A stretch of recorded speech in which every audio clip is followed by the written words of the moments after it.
প্রিয় বাংলাদেশ,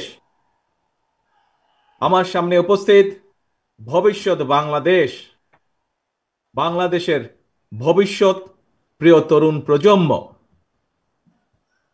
আপনারাই আগামীর বাংলাদেশ।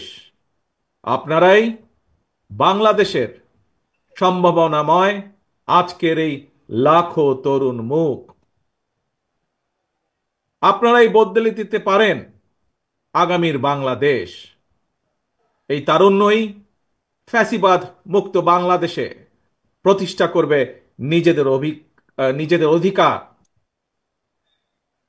প্রবীণের প্রজ্ঞা, পরামর্শ আর তারুণ্যের শক্তিতেই ইনশাল্লাহ নির্মিত হবে ৭১ থেকে ২৪ পর্যন্ত লাখো শহীদের আকাঙ্ক্ষার সেই প্রত্যাশিত বাংলাদেশ।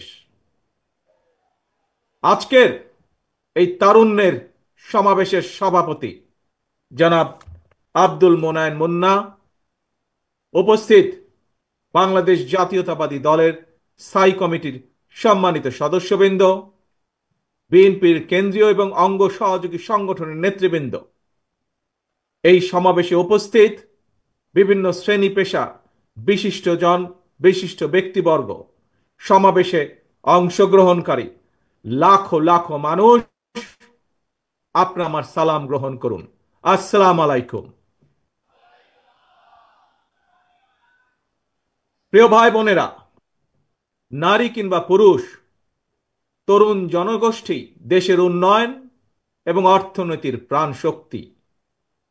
তারুণ্যের শক্তি আর নারী শক্তিকে কর্ম পরিকল্পনার বাইরে রেখে কখনোই একটি রাষ্ট্র এগিয়ে যেতে পারে না।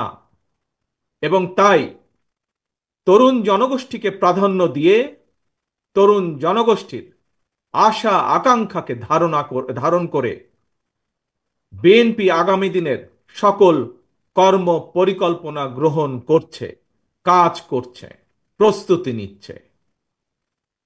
দেশের তরুণ জনগোষ্ঠীর কাছে বিএনপির কর্ম পরিকল্পনা তুলে ধরার লক্ষ্যে আপনারা দেখেছেন গত ১ মাসে সারা দেশের বিভাগীয় শহরগুলোতে তারুণ্যের সমাবেশ অনুষ্ঠিত হয়েছে। একই সাথে যেদিন সমাবেশ অনুষ্ঠিত হয়েছে তার আগের দিন ভিন্ন মত এবং ভিন্ন শ্রেণী পেশার তারুণ্যের প্রতিনিধিদের নিয়ে অনুষ্ঠিত হয়েছে সেমিনার। তারা তাদের মতামত তুলে ধরেছেন কিভাবে এই দেশকে আমরা সামনে এগিয়ে নিয়ে যেতে পারি। আজ তারই অংশ হিসাবে ঢাকা বিভাগের তারুণ্যের সমাবেশ অনুষ্ঠিত হচ্ছে। উপস্থিত সমাবেশ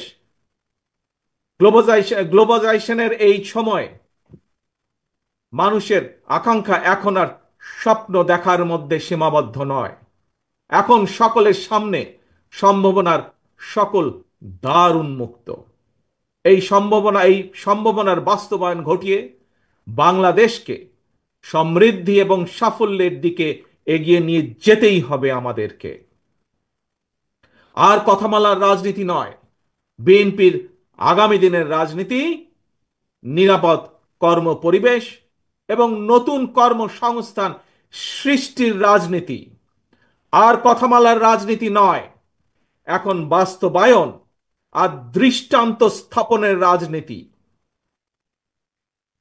তরুণ প্রজন্মের প্রিয় ভাই বোনেরা, সুজলা সুফলা আমাদের এই প্রিয় মাতৃভূমি বাংলাদেশ অত্যন্ত জনবহুল। তবে আমরা যদি ডেমোগ্রাফিক ডিভিডেন্ড বিবেচনায় নেই, তাহলে আমরা দেখতে পাব দেশের এই বহুল জনসংখ্যাকে যদি জনসম্পদে রূপান্তর করতে পারি, তাহলে এই জনসংখ্যাই হতে পারে দেশের উন্নয়নের সবচেয়ে বড় নিয়ামক। এবং তাই দেশের কর্মক্ষম জনসংখ্যাকে জনসম্পদে রূপান্তর করতে আমরা অগ্রাধিকার নির্ধারণ করেছি কয়েকটি। জনগণের জীবন মানের উন্নয়ন, নারী পুরুষ সবার জন্য নৈতিক মূল্যবোধ কর্মসূচি, কর্মমুখী শিক্ষা ব্যবস্থা, গ্রামীণ উন্নয়নে তথ্য প্রযুক্তির সর্বোচ্চ ব্যবহার, ক্ষুদ্র ও কুটির শিল্পের বিকাশ, দক্ষতা বাড়াতে ব্যাপক প্রশিক্ষণ কর্মসূচি চালু, কর্মসংস্থানের সুযোগ সৃষ্টি এবং জনশক্তি রফতানি, এমন কয়েকটি বিষয় অগ্রাধিকার তালিকায় রেখেই একটি জ্ঞান ভিত্তিক উন্নত এবং নিরাপদ মানবিক বাংলাদেশ গঠনের লক্ষ্যে বিএনপি স্বল্প এবং দীর্ঘ মেয়াদী পরিকল্পনা নিয়েছে, যার উপরে আমরা কাজ করছি। প্রিয় ভাই বোনেরা, বাংলাদেশে প্রায় 4 কোটির মতন পরিবার রয়েছে। এই পরিবারগুলোর মধ্য থেকে প্রথম পর্যায়ে কম বেশি 50 লক্ষ গ্রামীণ দরিদ্র পরিবারের জন্য আমরা ফ্যামিলি কার্ড চালুর পরিকল্পনা করছি। মা কিংবা স্ত্রী অর্থাৎ পরিবারের নারী প্রধানের নামে ফ্যামিলি কার্ডটিকে ইস্যু করা হবে। প্রান্তিক এই পরিবারগুলোকে প্রতি মাসে রাষ্ট্রীয়ভাবে আর্থিক কিংবা প্রয়োজনীয় খাদ্য সহায়তা প্রদানের আওতায় আনা হবে। আমরা আশা করি সময়ের সাথে এর মাধ্যমে পরিবার এবং সমাজে একদিকে নারী অর্থনৈতিক ক্ষমতায়ন ঘটবে, অপরদিকে পরিবারগুলোর সামনে ধীরে ধীরে স্বাবলম্বী হয়ে ওঠার সুযোগ তৈরি হবে। প্রিয় ভাই বোনেরা, কৃষকদের জন্য ফার্মার্স কার্ড চালু করার আমাদের অন্যতম প্রধান অগ্রাধিকার। একটি নীতিমালার আওতায় কৃষকদের নামে ইস্যু করতে হবে ফার্মার্স কার্ড। এই ফার্মার্স কার্ডে জমির পরিমাণ, দাগ নম্বর সহ প্রয়োজনীয় সব তথ্য থাকবে। কৃষক এবং কৃষি নির্ভর বাংলাদেশে কৃষি খাতে বর্তমানে শ্রমশক্তির পরিমাণ কম বেশি প্রায় 3.5 কোটির মতন। এদের মধ্যে যেমন বর্গাদার চাষি কিংবা ভূমিহীন কৃষক রয়েছেন, তেমনি অনেক কৃষকের নামে নির্দিষ্ট পরিমাণ কিছু জমিও রয়েছে। যেসব বর্গা চাষি কিংবা কৃষক তাদের নামে থাকা জমিতে বছরে একাধিক ফসল ফলাতে গিয়ে আর্থিক সংকটে পড়েন, এমন কৃষকদেরকে কমপক্ষে একটি ফলনের সম্পূর্ণ খরচ রাষ্ট্রীয়ভাবে দেওয়ার পরিকল্পনা আমরা করছি। উৎপাদনের জন্য ফার্মার্স কার্ডের মাধ্যমে এভাবেই সরকারি সহায়তা পেলে উৎপাদন যেমন একদিকে বাড়বে, তেমনি কোনো কৃষি জমি অনাবাদি থাকবে না এবং একই সাথে ভূমিহীন কৃষকদের জন্য কর্মসংস্থান সৃষ্টি হবে। প্রিয় সমাবেশ, ব্যক্তি, পরিবার এবং দেশের উন্নয়নের জন্য অবশ্যই বেকারত্ব একটি বড় সমস্যা। জনগণের রায় বিএনপি রাষ্ট্র পরিচালনার দায়িত্ব পেলে সরকার গঠন করার প্রথম দিন থেকেই বিভিন্ন সেক্টর ভিত্তিক কর্মসংস্থান সৃষ্টির পরিকল্পনা বাস্তবায়ন হবে। বিএনপির প্রথম এবং প্রধান অগ্রাধিকার হবে এটি। এই জন্য দেশে বিদেশে কর্মসংস্থান সৃষ্টির খাতগুলোকে চিহ্নিত করার কাজ এরই ভেতরে আমরা হাতে নিয়েছি। প্রিয় ভাই বোনেরা, বর্তমান বিশ্ব তথ্য প্রযুক্তির বিশ্ব। এই সময় বিশ্ব বাজারের সঙ্গে দক্ষতা এবং যোগ্যতার প্রতিযোগিতায় টিকে থাকতে হলে অবশ্যই তথ্য প্রযুক্তি এবং কারিগরি শিক্ষায় দক্ষতা অর্জনের কোনোই বিকল্প নেই এবং সে কারণে আমরা একটি নির্দিষ্ট বয়স থেকে তরুণ প্রজন্মকে নৈতিক এবং কর্মমুখী শিক্ষায় প্রশিক্ষিত করে গড়ে তুলতে চাই। বিদ্যমান যে একাডেমিক সিলেবাস, এর পাশাপাশি স্কুল কলেজ পর্যায় থেকে আমরা আইসিটি এবং কারিগরি শিক্ষা প্রবর্তন করতে চাই। একই সাথে আমরা বর্তমানে মনে করি যে বর্তমানে স্পোর্টস এখন আর শুধু শারীরিক ব্যায়াম কিংবা বিনোদনের বিষয় নয়। সুতরাং এই স্পোর্টসকে একটি পেশা হিসাবে প্রতিষ্ঠিত করার লক্ষ্যে ক্রীড়াকে আমরা শিক্ষা ক্যারিকুলামের অন্তর্ভুক্ত করতে চাই। প্রিয় উপস্থিতি, বর্তমান বিশ্বে সাফল্যের প্রতিযোগিতায় যদি টিকে থাকতে হয় তাহলে বহুমুখী প্রতিভার বিকাশ ঘটাতে হবে। শিক্ষার্থীদেরকে একদিকে ভাষা শেখা যেরকম জরুরি, বর্তমানে আমরা স্কুল কলেজে সাধারণত বাংলা ইংরেজি শেখার সুযোগ পাই।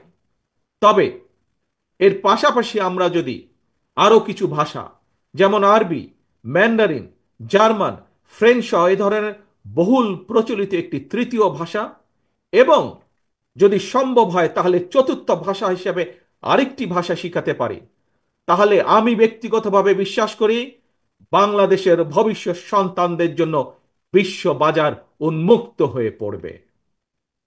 একই সাথে প্রিয় উপস্থিতি, আগ্রহী যুবশক্তিকে যুব সম্পদে পরিণত করার জন্য সরকারি উদ্যোগে বিদেশি ভাষার উপরে 3 মাস থেকে 1 বছরের কোর্স আমরা চালু করতে চাই। দেশে যাতে বহু ভাষা শেখা যায়, এজন্য আমরা বহু ভাষা শিক্ষক নিয়োগ করতে চাই, যার মাধ্যমে আমরা বেকার সমস্যারও অথবা কর্মসংস্থানেরও ব্যবস্থা করতে পারব। এর বাইরে সরকারি ব্যবস্থাপনায় আমরা plumbing, electrician, mechanics, dental hygienist কিংবা মেডিকেল টেকনিশিয়ানের মতন স্বল্পমেয়াদী ট্রেনিং কোর্সও করেও দক্ষ জনশক্তি গড়ে তোলার পরিকল্পনাগুলো হাতে নিয়েছি, যা এরই মধ্যে আমরা কাজগুলোকে এগিয়ে নিয়ে যাচ্ছি ধীরে ধীরে। তরুণ প্রজন্মের প্রিয় ভাই বোনেরা, আপনারা সবাই বিশ্বব্যাপী অনলাইন কেনাকাটা সম্পর্কে জানেন।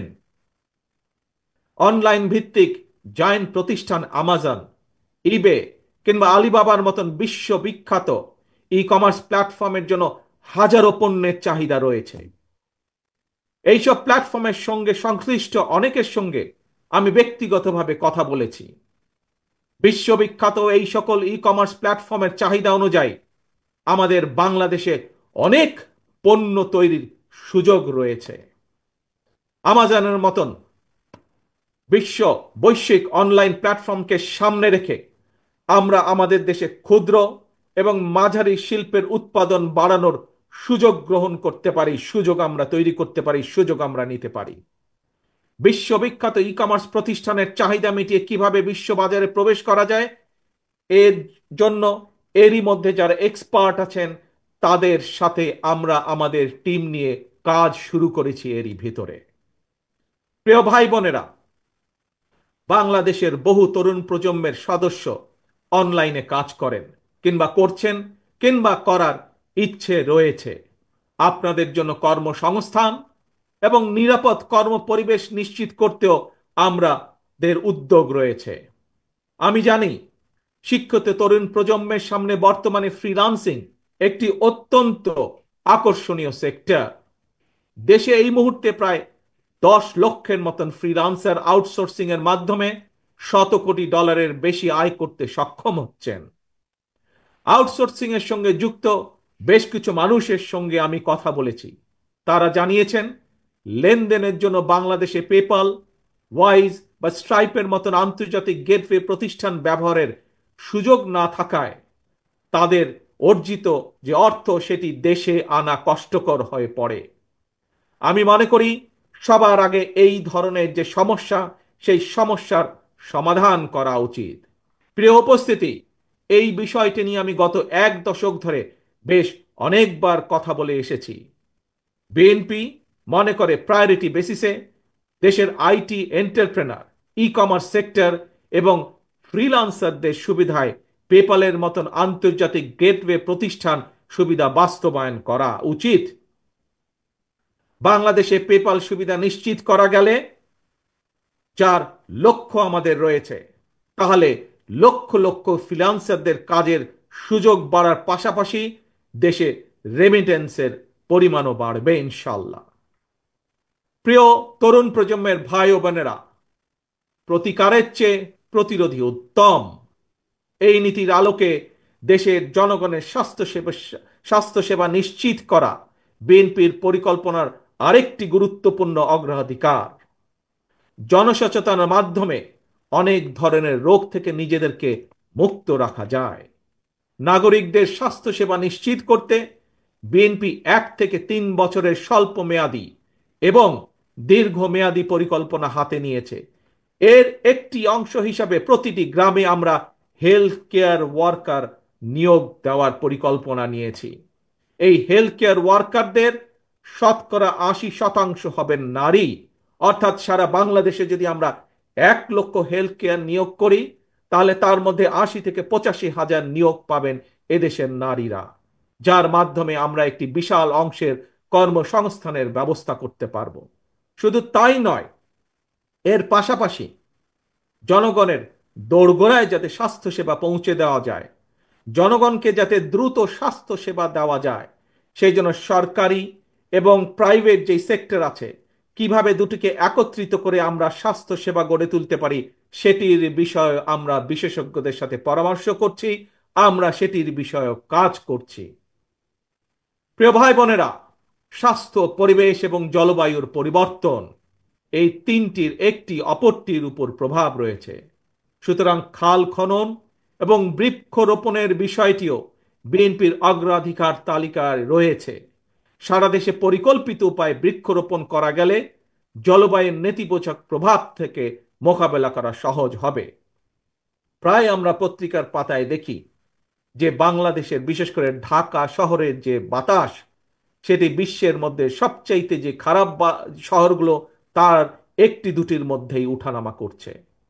এবং শুধু তাই নয়, বৃক্ষরোপণ সহ আরো কিছু ক্লাইমেট পলিসি নির্ধারণের জন্য আমরা এরই ভিতরে কাজ শুরু করেছি বিশেষজ্ঞদেরকে সাথে নিয়ে। আমাদের লক্ষ্য থাকবে, একটি নির্বাচিত সরকারের মেয়াদ যখন 5 বছর, 5 বছরের পরে 5 বছরের ভেতরে 25 থেকে প্রায় 30 কোটি বৃক্ষ রোপণ করা।